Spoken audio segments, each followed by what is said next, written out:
अस्सलाम वालेकुम। आज की वीडियो में हम आपको बताएंगे कि टांगों में दर्द क्यों होता है और ये कितनी अक़साम का होता है, इसको नज़रअंदाज करने से क्या मुश्किलात पैदा हो सकती हैं।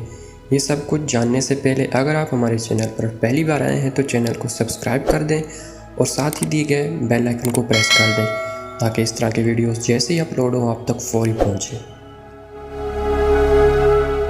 टांगों के दर्द की शिकायत हर उम्र के लोगों में हो सकती है। ये हल्के दर्द से शदीद दर्द तक हो सकता है। इसके अलावा एक या दोनों टांगों में भी हो सकता है। बाज़ औक़ात टांगों में सिर्फ बेचैनी होती है और कभी ये दर्द इतना शदीद होता है कि चलना फिरना और सोना तक मुहाल हो जाता है। थकन या कमज़ोरी की वजह से होने वाले इस दर्द पर घरेलू टोटकों के ज़रिए काबू पाया जा सकता है। अगर ये दर्द शदीद हो और ज़्यादा अरसे तक रहे तो डॉक्टर को दिखाना निहायत ज़रूरी हो जाता है। टांगों के दर्द की वजूहात और अक़साम। टांग के दर्द अपनी अक़साम के लिहाज से मुख्तलिफ होता है और इसी हवाले से इसकी वजूहात भी मुख्तलिफ हो सकती हैं। नंबर 1, टांगों में सनसनाहट और खुजली। ये तकलीफ़ आम तौर पर उस वक्त होती है जब इंसान बैठने या सोने के लिए लेटता है। उस सूरत हाल में बार बार टांगों में सनसनाहट होती है और कुंडलियों में खुजली भी होती है। इसके साथ बार बार झटके लगने से नींद भी खुल जाती है। ये अलामात रोज़ाना की बुनियाद पर भी हो सकती हैं और इसके दौरानिए में वक्फ़ा भी आ सकता है। इसकी कई वजूहात हो सकती हैं। इसका सबसे बुनियादी सबब विटामिन B12 की कमी, गुर्दों की शदीद ख़राबी, थायराइड ग्लैंड में भी ख़राबी हो सकती है।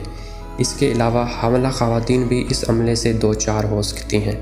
इसके अलावा तंबाकू नोशी करने वाले अफराद भी इसका शिकार हो सकते हैं या फिर बाज़ औक़ात असाब को पुरसकून करने वाली अद्वियात भी इसका सबब बन सकती हैं।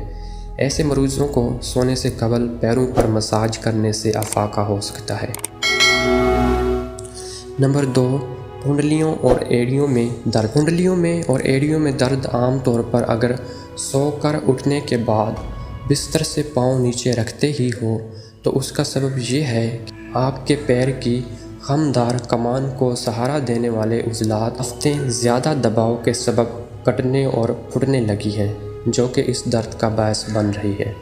इसका शिकार आम तौर पर ज़्यादा वज़न रखने वाले अफराद होते हैं या फिर वो ख़वातीन होती हैं जो कि एड़ी वाले जूतों का इस्तेमाल मुतवातिर करते हैं। ऐसे अफराद को चाहिए कि वो अपने पैरों को आराम दें, सख्त सतह पर चलने से परहेज़ करें और नरम आरामदेह जूतों का इस्तेमाल करें और शदीद दर्द की सूरत में एड़ियों पर बर्फ़ से सुकाई करें।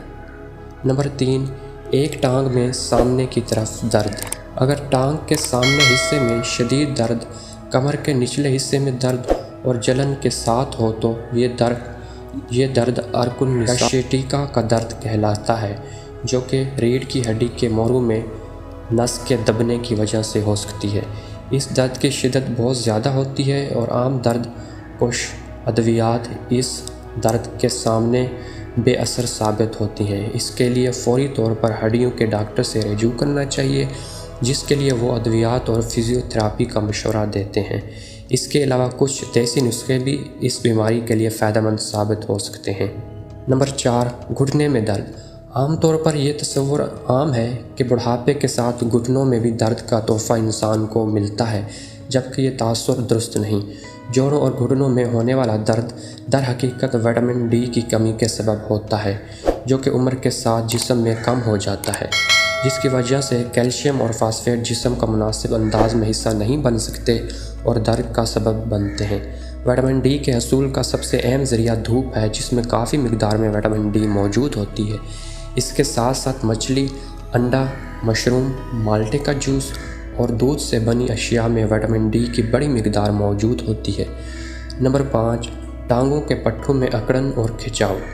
टांगों के पट्टों में अकड़ाव और उसके सबब होने वाले खिंचाव और इससे होने वाले दर्द दर हकीकत गुर्दों के निज़ाम की ख़राबी की जानिब इशारा करते हैं और इसके साथ अगर पैरों और टांगों में सूजन भी हो तो फ़ौरी तौर पर डॉक्टर से रजू करना चाहिए, क्योंकि गुर्दों की ख़राबी के बायस जिस्म में नमकियात का तवाज़ुन बिगड़ रहा होता है اور اس وجہ سے یہ کھنچاؤ ہوتا ہے۔